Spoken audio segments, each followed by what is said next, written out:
express just how fortunate you are to hear from a man who embodies such a high degree of excellence, combined with unquestionable integrity and a deep faith. He truly lives our Holy Cross values. Please welcome to the podium, Dr. Joseph Congeni.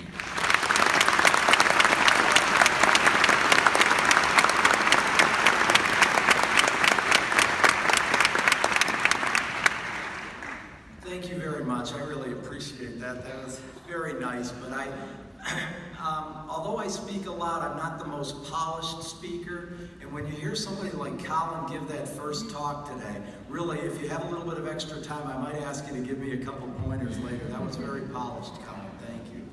And I want to also thank Dr. Sweda and the Board of Trustees. The opportunity to address the class of 2017 is one of the greatest honors in my career. I know for a lot of people in the audience and parents and families that I know, you guys must be thinking, what happened at Hoban? Did they run out of people to ask to do this thing? Did they get to the very bottom of the barrel, and what happened with this thing? But honestly, I don't really care much about that, because this talk is not about me, and this talk is not for parents or siblings or friends. I hope you get something out of it. But this talk today is directly related to the 224 strong that is the class of 2017, and that's who I want to address. Perhaps the reason that I was asked is this will be my 30th year working with some of Hoban's sports teams. And around town, people generally know me as the guy that loves Hoban, and it's absolutely true, and I particularly love the class of 2017. You know, I got together with some of my friends from our men's prayer group, and the famous pastor, Rick Warren, we were listening to one of his podcasts, and he said that about 95% of what people hear in a sermon on Sunday, they forget by the time they get to their car. With us parked at the Civic Theater, pretty far away from the door, I think it's probably about 98% today. So I could do one of two things. Number one, I could just really blow this opportunity off, because you guys are going to probably forget it anyway. Or I could make a couple of simple points, summarize them again so I make sure that you got them, and then sit down and shut up. And that's what I chose to do. There's 3 points that I want to leave you with today, just 3 points. And I'll talk about those in the next few minutes. And part number 1 is celebration or reflection. And I strongly encourage you to allow yourself to celebrate with family and friends, and especially together with others in the class of 2017, responsibly, of course. This may be the last time you'll all be together in the same place. Often in life, we don't take time to enjoy our accomplishments before moving on to the next challenge, and I've been guilty of that myself many times. Each one of the 224 strong that's out here today is a unique yet indispensable piece of the fabric of the class that came together to break new ground and change the face of Hoban High School. And you certainly did both of those 2 things. The magical time that you spent at Hoban was nurtured by your teachers and coaches and administrators to develop a rich and fertile soil to prepare you for the world ahead. Now revel in the time you spent here in that family-type atmosphere that we keep talking about as you climb onto the launching pad to prepare you to reach for the stars, which is your next step in life. Celebrate the growth of the class of 2017. And by the way, hold each other tight when you sing that alma mater for the last time today. Specifically, I want to touch on a couple of areas where you grew. You grew and broke new ground in a spirit of service to the community. You started some before you even enrolled at Hoban in JAM or Project Hope and other hand-to-hand service projects at Hoban. You built mountains of canned food to provide for hungry neighbors. We all saw the pictures. You brought gifts to Honduras and New Orleans and Florida and other places beyond. Clearly, you grew in the community. You also grew in mind, working synergistically with the finest faculty in Northeast Ohio that's here today.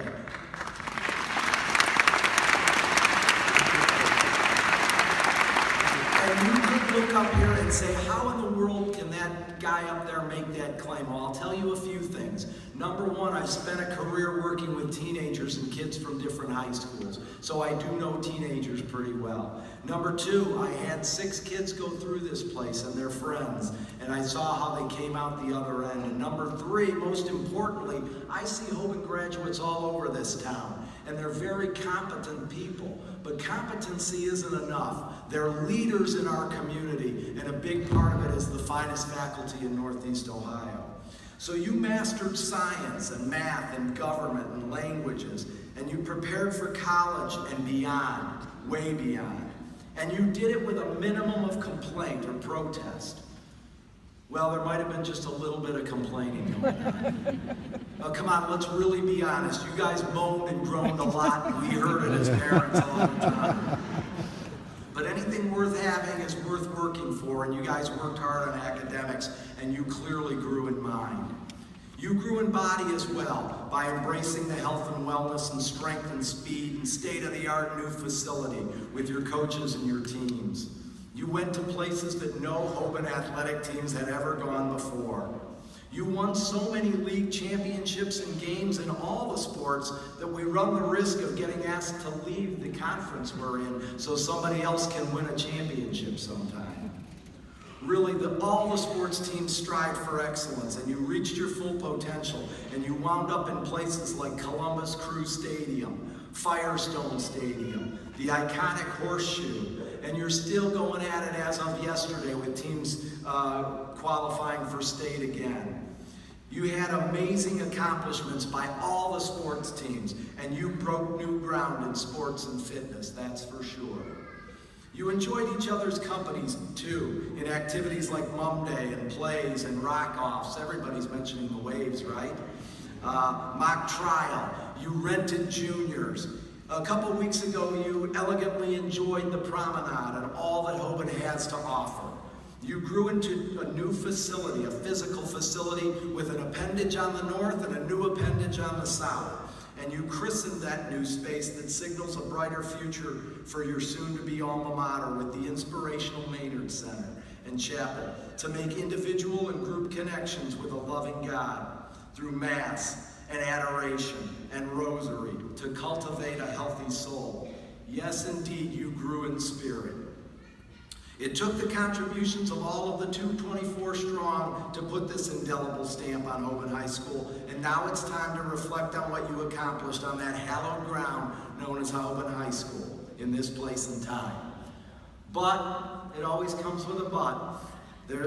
One more thing I have to tell you, and it's a memory of mine. I have to tell you about a story about a Holy Cross priest friend of mine at my alma mater at Notre Dame. We loved going to Mass with Father Fitzgerald, Father Fitz on Sunday night. Maybe we loved it too much. We enjoyed the Mass greatly, and we were very surprised. He was a great homilist and a great man, but late in our senior year, he came in his homily one day. He seemed agitated and irritated. Everybody was saying, "Hey, what's up with Fitz?" And he said to us in his homily that day, if all you did was come here to get a warm and fuzzy feeling, you may as well have stayed in your dorm room, listened to the stereo, lit incense or mood candles. No, you were here for a much higher calling. Like from Luke chapter 12, to whom much is given, much will be expected. And much will be expected from the class of 2017.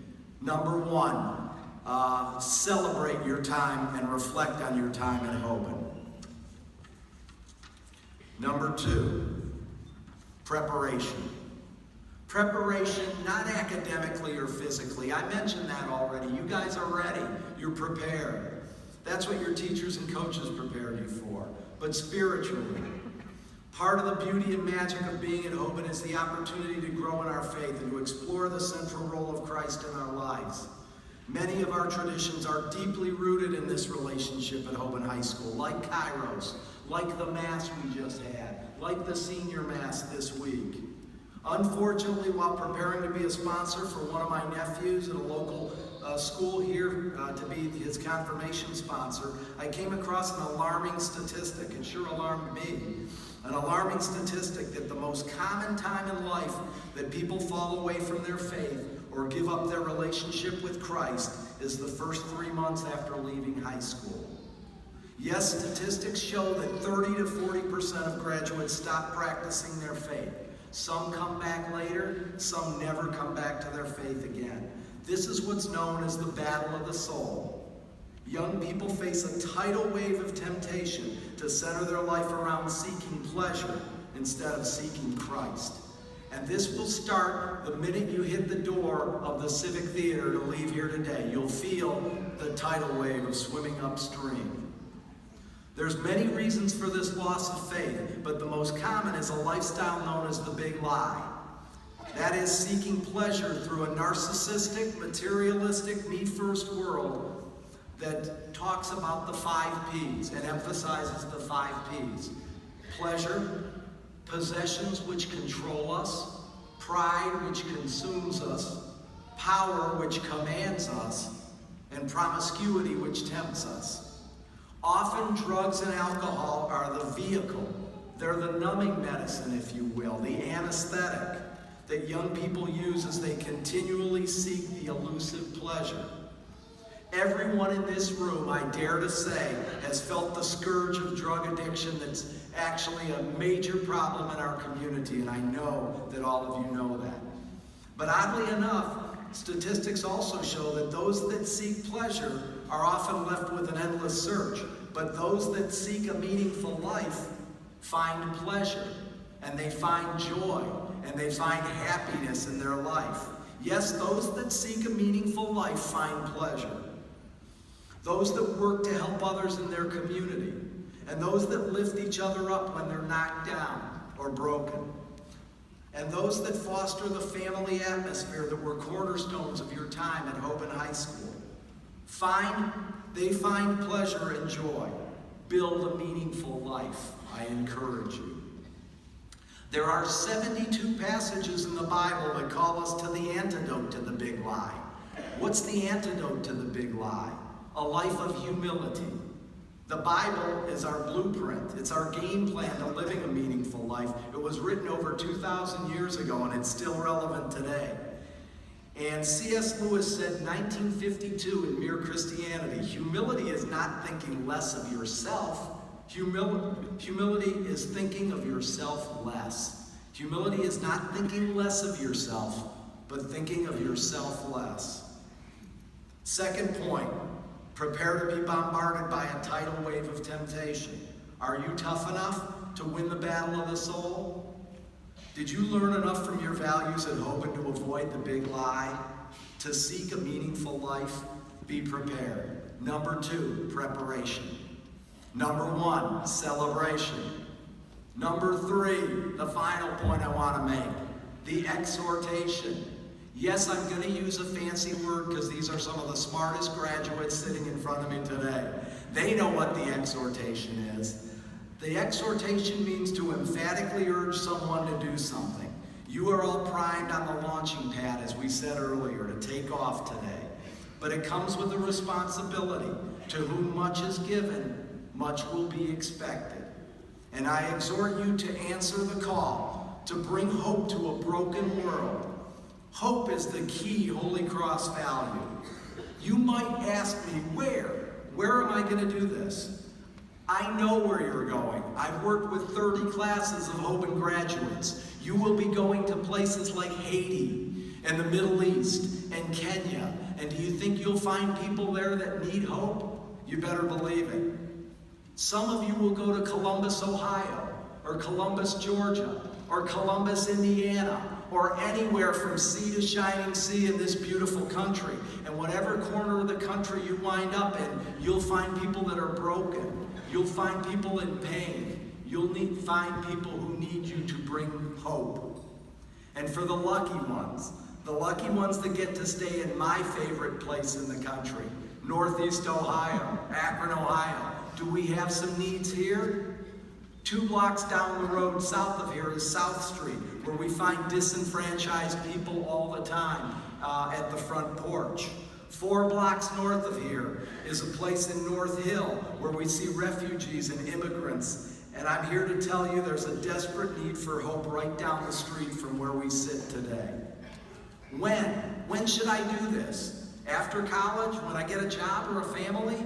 Some people at work tell me when I retire I'm going to do this. No, today is the day that Bringing Hope should start, as soon as you hit the door of the Civic Theater. You could even ask me, what tools do I have? Well, you already have those tools. You spent the last 4 years at Hoban High School learning the most important lesson you learned.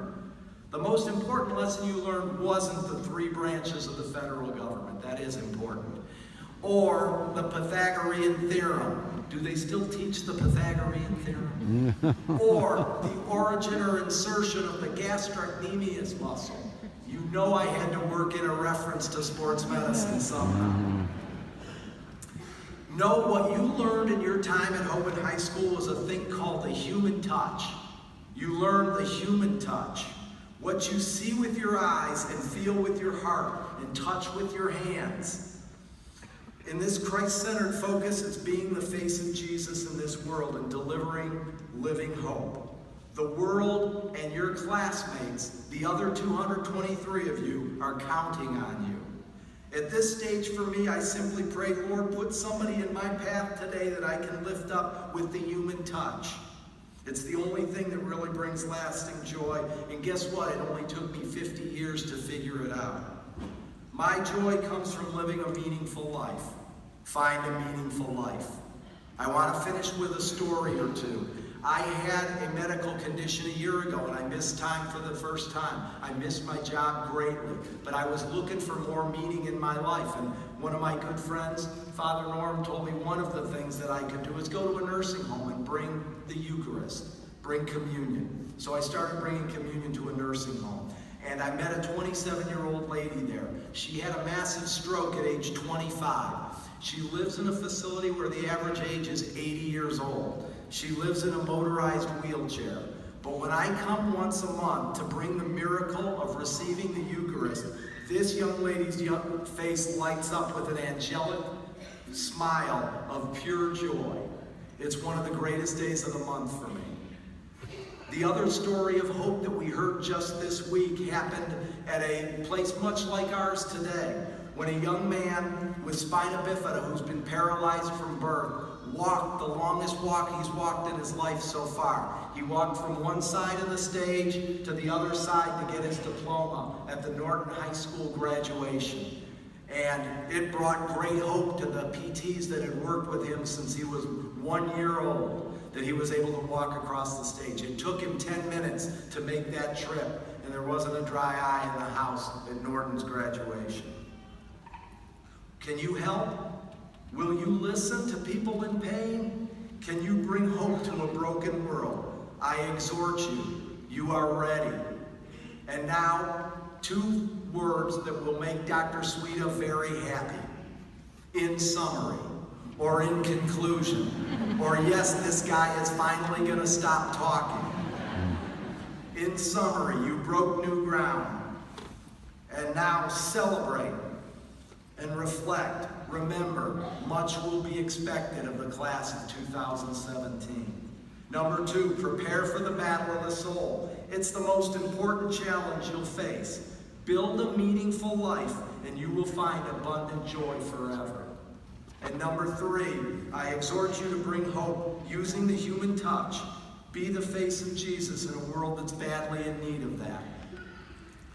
And if I could, I'd like to end with a blessing. Lord, please protect this class of 2017 as they go off to help heal a broken world. And we pray all these things in your name, in the name of the Father, and of the Son, and of the Holy Spirit. Amen.